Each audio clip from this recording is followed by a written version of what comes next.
현재 한국거래소의 정규 거래 시간은 오전 9시부터 오후 3시 반까지입니다. 일이나 학업에 매여 있을 때라 마음 편히 주식을 거래하긴 쉽지 않습니다. 놓치는 것도 많고 시간이 걸리기 때문에 점심시간이 거의 유일하게 마음 놓고 할 수 있는 시간이니까. 다음 달 4일 출범하는 국내 첫 대체거래소에선 아침 8시부터 8시 50분, 3시 반부터 저녁 8시에도 거래할 수 있습니다.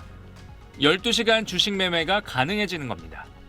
변화된 어떤 정보를 가지고 투자에 임할 수도 있고 좀 더 여유 있는 투자 문화가 정착되지 않을까, 저는 그런 생각을 하고요. 70년 만에 주식거래소가 경쟁체제가 되면서 수수료도 한국 거래소 대비 최대 40% 저렴해질 전망입니다. 투자자들은 지금처럼 증권사 거래 시스템을 통해 주문을 넣으면 되고, 증권사가 체결 가능성과 거래 비용 등을 종합해 투자자에게 유리한 거래소에서 거래를 처리합니다. 투자자는 두 거래소 중 한 곳을 사전에 지정할 수도 있습니다. 대체거래소에선 3월 첫 주엔 10개 우량주부터 거래가 가능하고 한 달 뒤엔 800개 종목으로 확대됩니다. 대체거래소 이용이 가능한 증권사 수도 처음 15곳에서 점차 늘어날 예정입니다. 증권업계에선 정규 시간 외에는 상대적으로 거래량이 적을 수 있는데 이를 악용한 거래가 발생할 수도 있다고 보고 있습니다. 주요 종목도 거래량도 적은 데다가 공매도가 없기 때문에 주가 조작이 더 용이해질 수 있는 시장인 거예요. 순간적으로 한 개의 종목이 두 거래소에서 가격 차이가 생길 수 있기 때문에 전문 투자자들의 초단타 매매가 성행할 가능성도 큽니다. 결국 시장 감시 기능을 강화하고 새로운 거래 방식을 투자자에게 정확히 알리는 게 제도 정착의 관건이 될 전망입니다. SBS 정준호입니다. 네, 경제부 노동규 기자 나와 있습니다. 자, 노 기자, 3월부터니까 거래소가 2개가 되는 건데, 그럼 이제 주식 거래창에 들어가면 정보가 다 같이 뜨는 건가요? 네, 기존 거래소와 대체 거래소를 둘 다 쓰겠다면 그렇게 됩니다. 네. 작은 휴대전화 창 안에 지금도 한국거래소 정보량으로 가득 차 있는데 여기다가 대체 거래소 정보까지 어떻게 효과적으로 표출할 거냐, 증권사들이 마지막까지 고민하고 있는 부분이고요.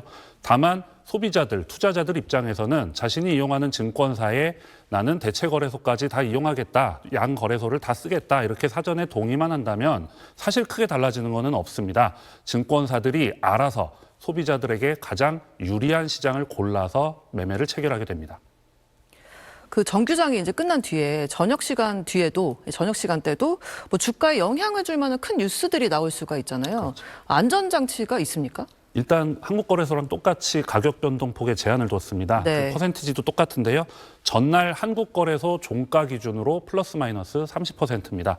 그리고 한국거래소 장이 끝난 뒤에 대체거래소가 하는 애프터마켓에서 투자자의 판단에 어떤 영향을 줄 수 있는 중요한 정보가 공개되면 그게 언론 정보라 할지라도, 언론 보도라 할지라도 해당 종목을 즉시 거래 중지하기로 했습니다. 자, 이거는 좀 원론적인 질문인데, 이런 대체 거래소를 만든 배경이 좀 궁금하거든요. 일단 금융위원회가 허가내주면서 네. 증시 선진화가 목적이라고 했습니다. 거래 시간이 늘어나면 투자자들의 저변이 일단 늘어날 수 있고요. 그다음에 대체 거래소만의 어떤 그 주문 방식이나 수수료, 궁극적으로는 여기서만 취급하는 종목이 생기면서 한국거래소와 어떤 경쟁을 통해서 소비자의 편익을 높일 수 있다, 이렇게 보고 있는 거고요.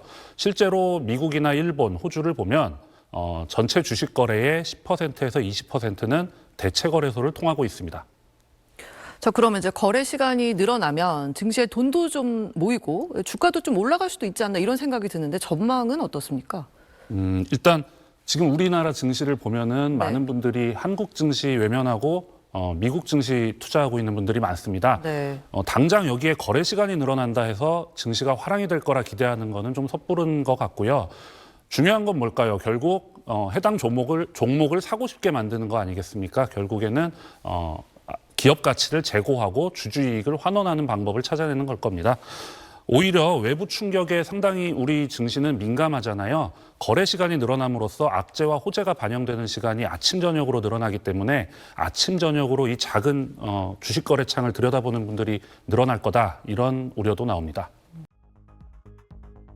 다음 달 4일 출범하는 우리나라 최초 대체거래소 넥스트레이드에선 애프터마켓 운영 중 투자 관련 주요 정보가 보도될 경우 해당 종목 거래가 즉시 중단됩니다. 오늘 넥스트레이드는 기자 설명회를 열고 운영 방침을 소개했습니다. 주식시장 정규장이 끝나는 오후 3시 40분부터 저녁 8시까지 운영되는 애프터마켓에선 투자 판단에 영향을 미칠 수 있는 중요 정보가 언론 등에 공개되면 해당 종목의 매매 거래를 즉시 정지하고 이후 한국거래소를 통한 공시 등을 확인한 뒤 거래 재개 여부가 결정됩니다. 애프터마켓에서의 안전장치가 부족하다는 지적에 따라 반영된 정책으로 넥스트레이드 측은 거래소 판단에 따라 거래가 재개되면 투자자들도 다음 날 정상적으로 거래할 수 있다고 설명했습니다. 증권사들은 투자자 주문을 가장 유리하게 체결해야 하는 최선 집행 의무를 지게 되고 이를 위해 넥스트레이드의 자동 주문 전송 시스템을 활용해 거래소와 넥스트레이드 중 더 유리한 시장을 선택해 주문을 배분하게 됩니다. 해당 의무 위반 시 자본시장법에 따라 과태료가 부과될 수 있습니다. 초기 거래 종목은 10개 정도로 출범 후 4주 동안 매주 거래 종목을 순차적으로 늘려 800개 종목까지 늘릴 예정입니다. 넥스트레이드가 영업을 시작하면 우리나라 하루 주식 거래 시간은 오전 8시부터 저녁 8시까지 12시간으로 늘어나게 됩니다. 정규 거래 시간엔 넥스트레이드와 한국거래소가 동시에 운영되고 그 앞뒤로는 넥스트레이드가 오전 8시부터 50분간 프리마켓, 오후 3시 40분부터 저녁 8시까지 애프터마켓을 운영합니다. SBS 엄민재입니다.